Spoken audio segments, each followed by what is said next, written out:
오늘 오후에 같이 보실 하나님 말씀 출애굽기 28장 1절의 말씀입니다.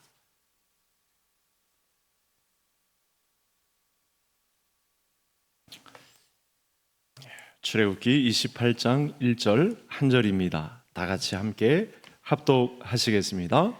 너는 이스라엘 자손 중 네 형 아론과 그의 아들들 곧 아론과 아론의 아들들 나답과 아비후와 일르아살과 이다마를 그와 함께 내게로 나오게 하여 나를 섬기는 제사장 직분을 행하게 하되. 아멘.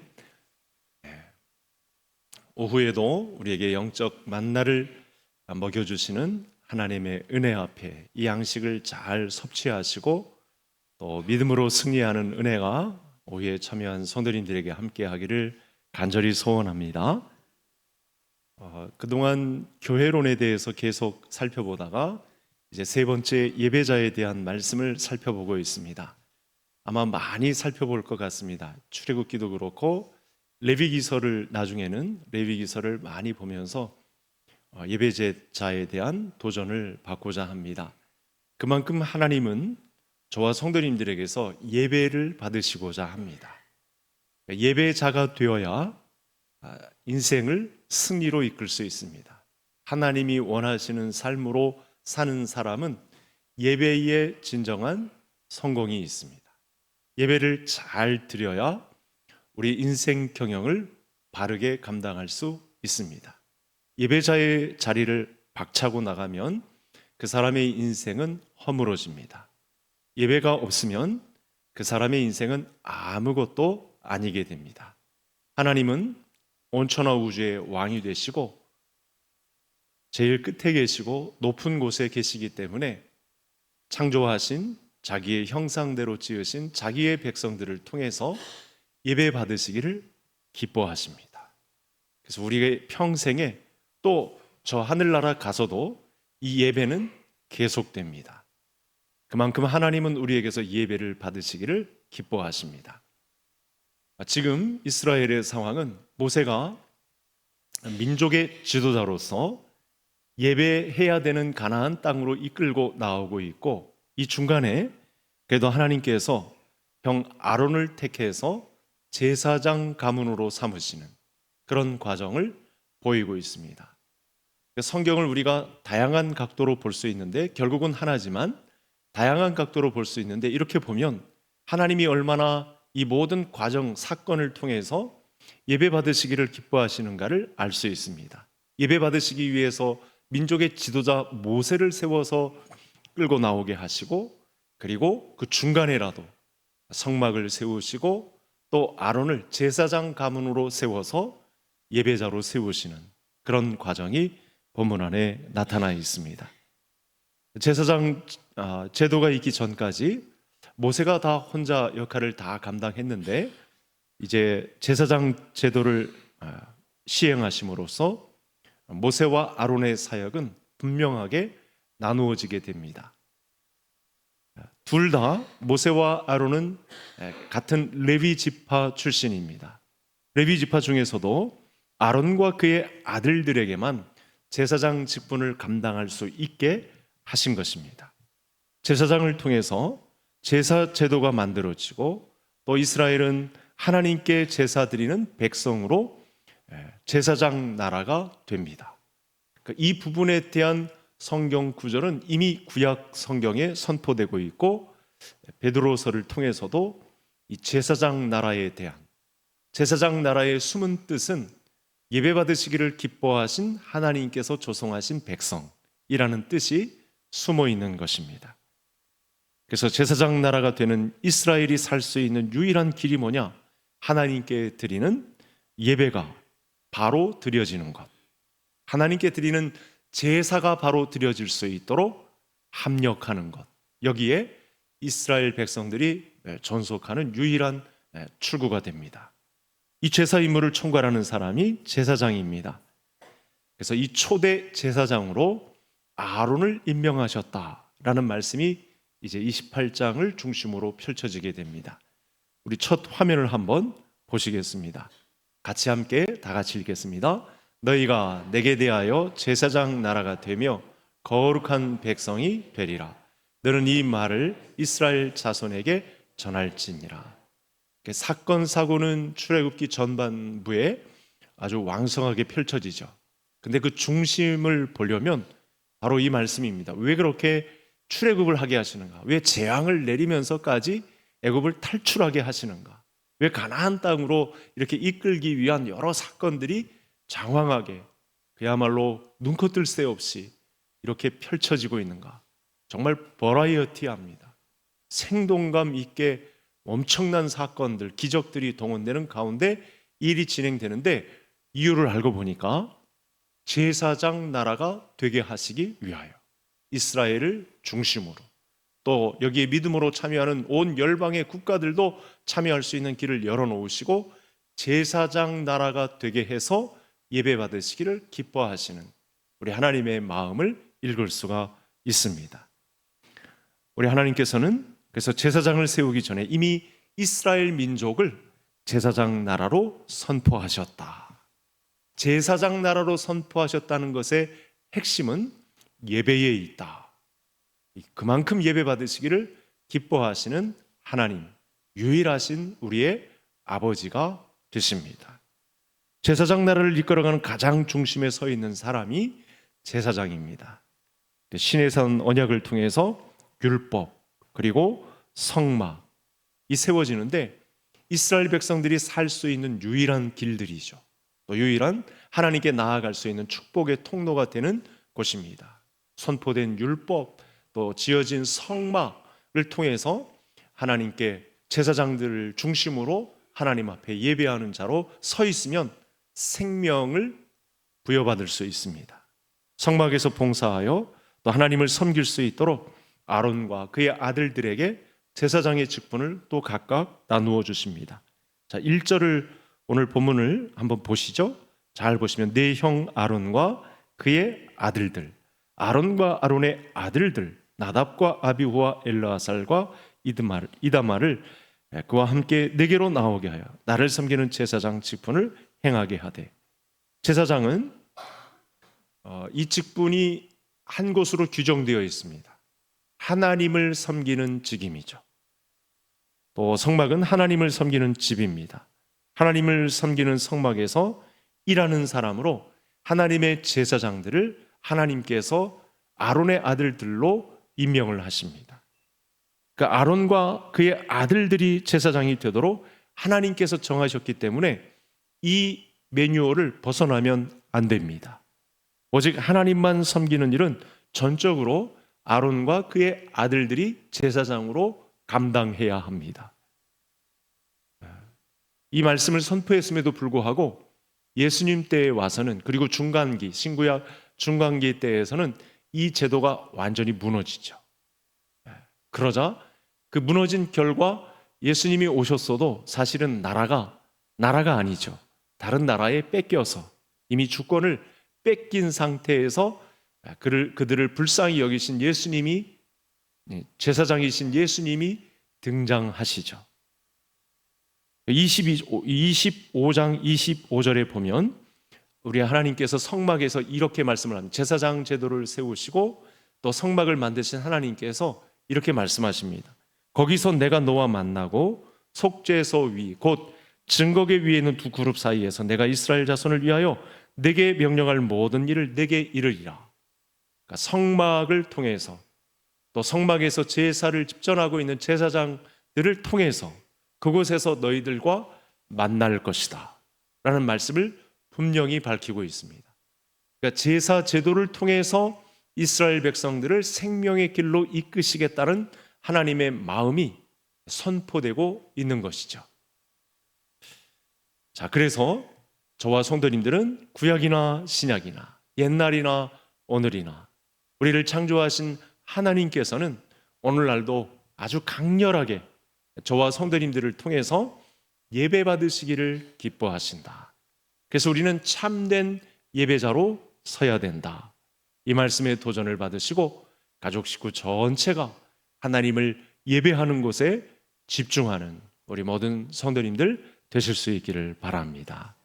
그래서 오늘은 이 세 번째 시리즈에서 28장을 통해 무엇을 강조하냐면 제사장이 갖추는 예복, 옷에 대해서 많은 말씀을 하십니다. 이 말씀을 오늘은 살펴보며 은혜를 나누고자 합니다. 옷은 신분의 상징이고 직분의 상징입니다. 제사장은 특히 하나님께로부터 선택받은 자로서 개인을 위해서 일하는 자가 아니라 하나님의 나라 공동체를 위해서 사역을 감당하기 때문에 그 막중한 책임을 맡은 자로서 어떤 옷을 입어야 하는지에 대한 그 자세한 내용을 오늘 본문 안에 기록을 하고 있습니다. 그래서 이 제사장은 하나님께서 지시한 대로 만든 특별한 옷을 입고 사명을 감당해야 합니다. 이 길 위에서 벗어나면 안 됩니다. 그래서 제사장이 입는 옷, 띠, 관, 이 모든 의미에는 신비한 뜻이 다 품어져 있죠. 그걸 오늘 일부 저와 성도님들이 함께 나누고자 합니다. 자, 화면을 또 한번 보실까요? 이 옷과 관계된 제일 처음에 나오는 문제가 무엇인지 우리가 예배자로서 이 매뉴얼을 하나씩 다 따라가다 보면 우리가 참된 예배자로 세워지는데 큰 도움을 받을 수 있으니까 공부하도록 하겠습니다. 같이 읽겠습니다. 너는 무릇 마음에 지혜 있는 모든 자, 곧 내가 지혜로운 영으로 채운 자들에게 말하여 아론의 옷을 지어 그를 거룩하게 하여 내게 제사장 직분을 행하게 하라. 본문 말씀 안에 중요한 점은 성령에 감동된 사람들에 의해서 지어 입히는 제사장의 옷이 있다. 나는 그 제사장의 또 옷을 통해서 또 축복의 통로가 되게 하는 그런 예배자를 받겠다 하신 말씀입니다. 그래서 이 옷과 복장에 대해서 아주 구체적으로 말씀하고 있는 내용인데, 이 제사장이 입는 옷이기 때문에 일반인들이 평상시에 입는 옷들과는 다릅니다. 그리고 제사 시에 입는 옷이기 때문에 또 성도들의 옷과는 또 다른 차이를 보이고 있습니다. 이렇게 구분을 해 놓으신 것이죠. 제사장의 옷과 복장에 대해서 중요하게 말씀하신 이유가 있습니다. 하나님을 섬기는 사명자로서 거룩함, 또 하나님 앞에서는 두렵고 떨림, 그 경건함을 강조하기 위해서 이렇게 옷에 대한 부분도 성경에 기록을 해놓은 것입니다. 그래서 자기 마음대로 입고 먹고 행동할 것이 아니고 하나님이 정해놓으신 범주 안에서 옷을 입어야 합니다. 제사장이 제사장의 옷을 입었다는 것은 이런 것이죠. 이 공동체의 유익을 위해서 입은 옷이고 하나님을 예배하는 자리에서 입은 옷이기 때문에 개인의 삶은 없습니다. 제사장이 입는 이 거룩한 옷은 개인의 삶은 죽었고 이 공동체를 위해서 하나님을 예배하는 이 목적을 가진 그 뜻에서 이 옷을 입는 것입니다. 그러니까 예배에 참여하는, 제사에 참여하는 모든 백성들은 제사장의 옷을 보면서 우리를 예배자로 부르신 하나님의 뜻을 기억하고 제사에 참여해야 합니다. 옷이 이만큼 깊은 뜻을 담고 있는 것입니다. 그래서 2절을 보시면, 오늘 28장 2절을 보시면 거룩한 옷을 지어 영화롭고 아름답게 할지니 라고 되어 있습니다. 그러니까 이스라엘 공동체는 제사장을 통한 예배가 참된 예배로 드려지게 하기 위해서 어떻게 해야 되냐면 거룩한 옷을 짓는데 참여해야 하고 영화롭고 아름답게 하는데 모든 성도들이 참여를 해야 합니다. 그만큼 이 하나님을 섬기는 거룩한 직분자임을 모든 성도들이 이 공공의 유익을 위해서 개인의 삶이 아닌 하나님께 예배하는 대표자로서 서는 자리에 응원을, 배려를, 그를 위한 모든 책임을 모든 성도들이 감당해 주어야 합니다. 그래서 거룩한 일을 하기 위해서 입는 옷이기 때문에 영화롭고 아름답게 지어 입혀야 한다.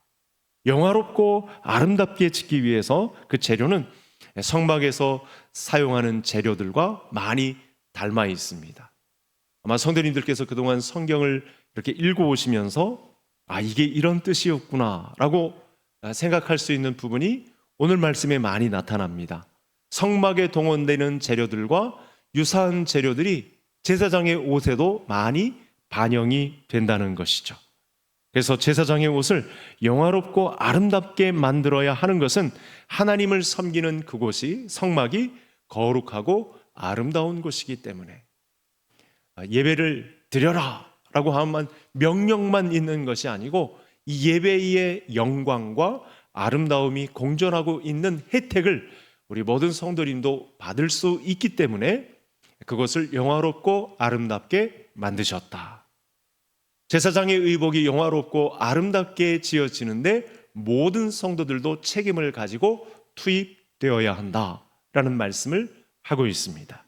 몸도 의복도 마음도 항상 거룩함을 유지하며 하나님이 영화롭게 영광 받으시는 자리를 우리가 만들고, 이것은 아름다운 하나님께서 우리에게 이 놀라운 신비로운 축복을 허락하시는 장소에 우리 모든 성도들도 다 함께 공공의 책임을 가지고 예배자로 참여해야 한다라는 말씀을 주고 있습니다. 그래서 오늘날 교회에서 봉사하는 자들은 이 봉사가 예배를 돕는 이 일에 우리가 많은 신경을 쓰고 있지 않습니까?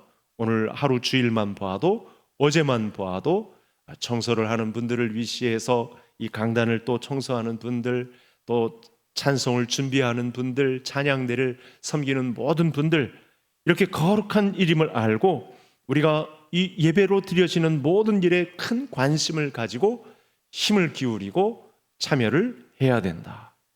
그러니까 어떻게 해야 됩니까? 오늘 이 옷에 대한 부분만 살펴보아도 저와 성도님들이 주일에 예배하러 나올 때는 아무 옷이나 입고 오면 안 됩니다. 최소한 우리가 오늘 말씀의 기준으로 볼 때 거룩함, 또 하나님이 받으신 예배가 되기 위한 영화로움에 도움이 되는 경건함을 유지할 수 있는, 서로가 볼 때 인상 찌푸리지 않고 우리가 하나님 앞에 온전한 예배가 드려질 수 있는 몸과 마음, 또 겉옷의 상태를 가지고 하나님 앞에 나아가야 한다. 이렇게 말씀을 주고 있는 것이죠. 가장 구별되고 깨끗한 옷을 입고 나아가야 합니다. 그런 부분이 발견된다면 내가 기도하고 또 도움을 줄 수 있고, 또 교회 광고를 통해서 이런 옷은 되도록 아닙니다 라고 말해줄 수도 있고, 하나님 앞에 가장 최선의 상태에서 하나님이 받으시는 예배가 될 수 있도록 우리가 몸과 마음도 의복도 신중을 기해야 합니다 라고 말할 수 있어야 할 것입니다. 자, 그러면 이 계시록에서 신약이니까 구약에서 이렇게 말씀했다면 신약은 어떤 말씀을 하고 있는지 이 자료를 한번 보시겠습니다. 같이 읽겠습니다.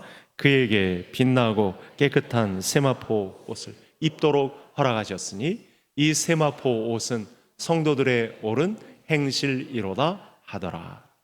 옷 입는 것 하나의 행동만 보고도 그 사람이 하나님 앞에 예배자로 참여할 의사를 가지고 참여하고 있는지, 아니면 그냥 대수롭지 않게 여기고 참여하고 있는지, 그 구분을 분간할 수 있다. 이렇게 말씀하시는 내용이 되겠죠. 그래서 오늘 본문 28장에 따르면 이 에봇은 성막에 들어갔던 재료와 유사한 재료들이 들어가는데, 일단 제사장을 감싸고 있는 예복의 중심은 에봇입니다. 이 에봇은 청색, 자색, 홍색실, 가늘게 꼰 배실, 금실로 만들어집니다. 화면을 한번 보실까요? 이 전체 내용에 해당되는 부분을 각 부분을 통합해서 그린 그림인데, 여기 에봇을 보시면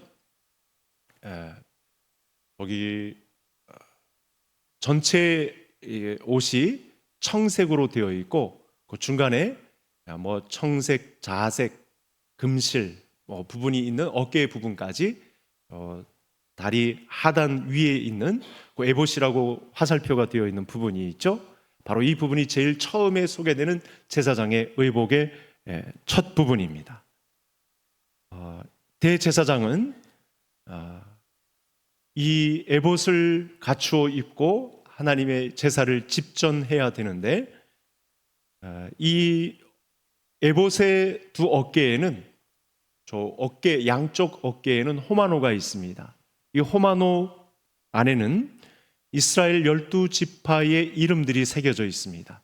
에봇 위에 걸친 이 호마노에는 이스라엘 지파의 이름이 적혀 있습니다. 그러니까 대제사장은 이스라엘 백성을 어깨에 메고 대표해서 하나님 앞에 나아가는 사람이 되겠죠. 이런 의미가 담겨 있는 것입니다. 온 백성을 대제사장의 어깨에 메고 하나님이 흠양하시는 예배의 자리로 대표해서 이끌고 나아가는 것입니다. 그만큼 막중하고 그 책임이 중하고 영화롭고 아름다움이 공존하는 그런 제사의 자리가 되겠습니다. 에봇 안에는 흉패가 있습니다. 그림을 계속 올려주시죠. 흉패가 붙어 있는데, 이 흉패 안에는 요 에봇, 그러니까 거의 4단이라고 볼 수 있겠는데, 맨 밑에 있는 건 속옷이 되겠고요, 겉옷이 되겠고, 안에는 속옷이 있고요, 그리고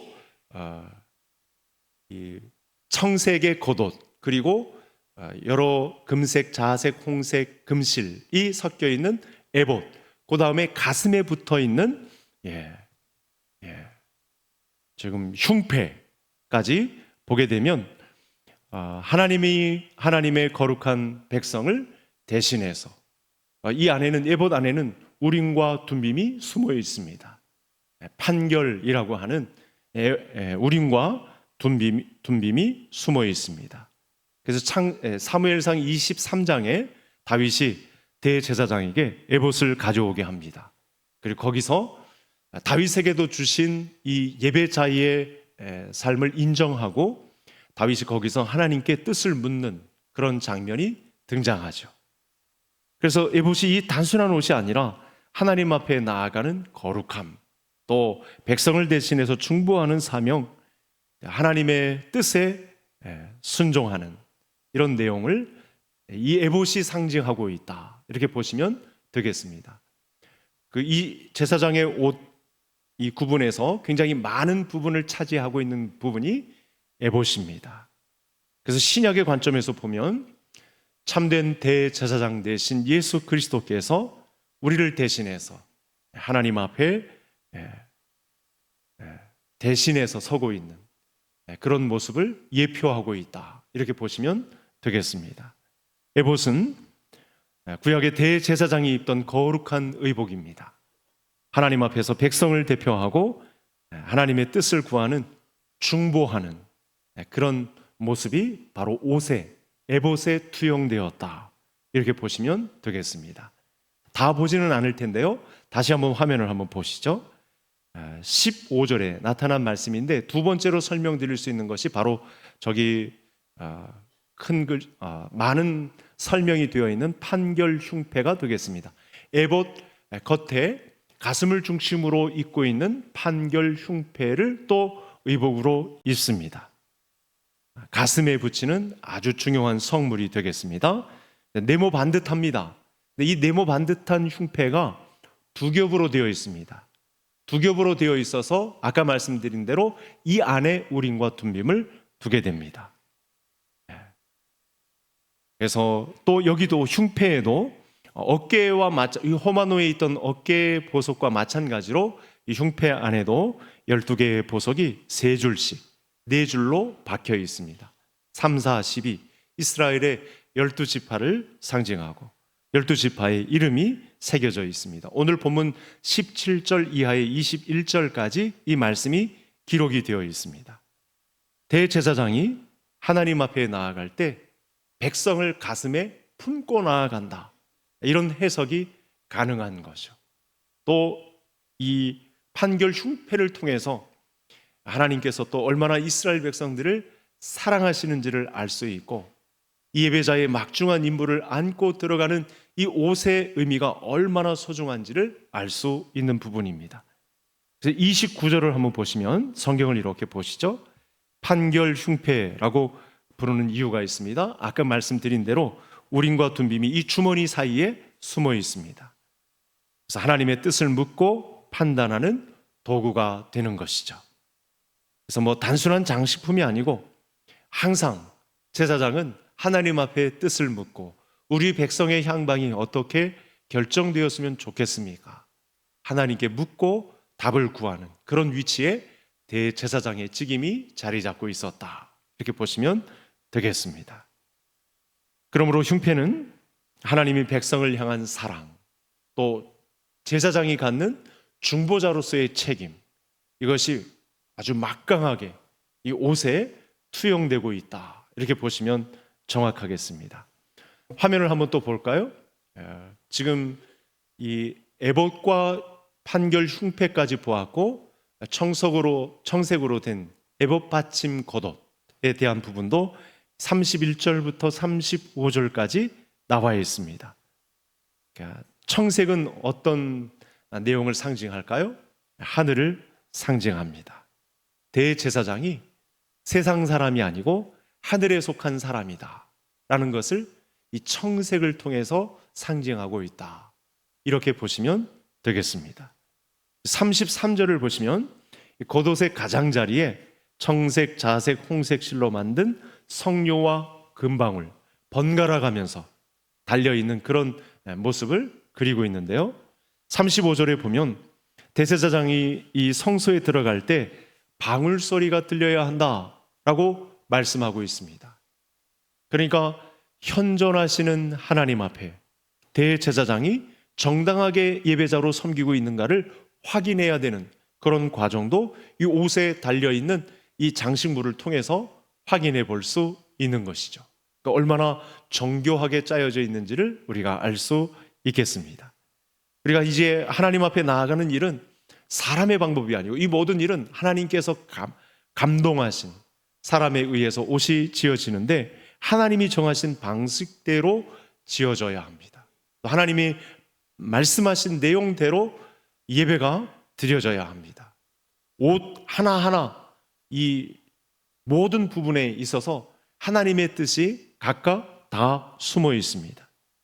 그래서 이 흉패가 하나님의 백성을 품는 사랑과 중보를 표현한다면 이 겉옷은 거룩한 삶, 또 성유를 통해서 열매 맺는 삶, 이런 해석이 가능합니다. 그러니까 예배를 통해서 거룩한 삶을 살 때 성도는 하나님이 기뻐하시는, 하나님이 인정하시는 열매의 사람이 될 수 있습니다. 그러니까 예배를 통하지 않고서는 절대로 열매 맺는 신앙인이 될 수 없는 것이죠. 예배자로서서야 우리의 정확한 위치가 정해지게 되고 거기서 하나님은 기뻐 그 사람을 받으시고 그 사람에게서는 신령한 하늘의 열매들이 주렁주렁 그에게 맺혀지게 된다는 사실입니다. 그러니까 우리의 정체성은 예배로 세워져야 합니다. 예배가 그만큼 중요합니다. 예배가 아니면 아무것도 아닙니다. 여러분 주일 성수를 2주 전에 왜 제가 중간에 잠언서를 끊고 왜 강조를 드렸을까요? 예배자가 되라는 하나님의 주문입니다. 저도 잠언서를 계속할 줄 알았는데 이 외침이 제 마음속에 성령님께서 말씀하시는 내용이 있었습니다. 왜냐하면 중간중간에 빈자리를 보이는 것이 만만치 않았거든요. 성도님들 중에도 이 사단 마귀아의 이 영적 사투를 벌이는 현장이 보였기 때문에 하나님께서도 저에게 담임 목사에게 이런 도전을 주시는 거죠. 주일 성수의 핵심이 뭡니까? 예배자가 되라는 것 아니겠습니까? 예배를 중심으로 삶의 기반으로 삼으시라 하시는 하나님의 말씀입니다.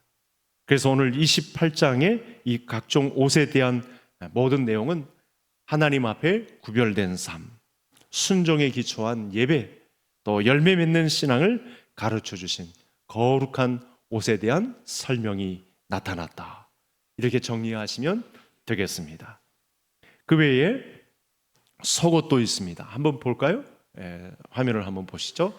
저 모든 제사장 옷 안에 사실은 그 속옷이 팔 부분과 발 밑 부분에 좀 약간 이렇게 비치는 듯한 모습이 있습니다. 속옷을 입는 이유는 오늘 본문 안에 어떤 표현을 썼냐면 가리움. 그러니까 주로 어떤 말씀을 썼냐면 발 밑에 있는 이 속옷을 입음으로 제사장의 하체가 이 사람들 앞에 보이거나 하나님 앞에 보이게 되면 안 됩니다. 속살이 보이면 안 되는 형식으로 속옷을 말씀하신 내용이 39절에 너는 가는 배실로 반포 속옷을 짜고 가는 배실로 관을 만들고 띠를 수놓아 만들지니라. 그러니까 순결의 상징이 속옷입니다. 제사장이 성소에서 하체를 보이면 예배가 실패합니다. 그 예배는 받지 않으십니다.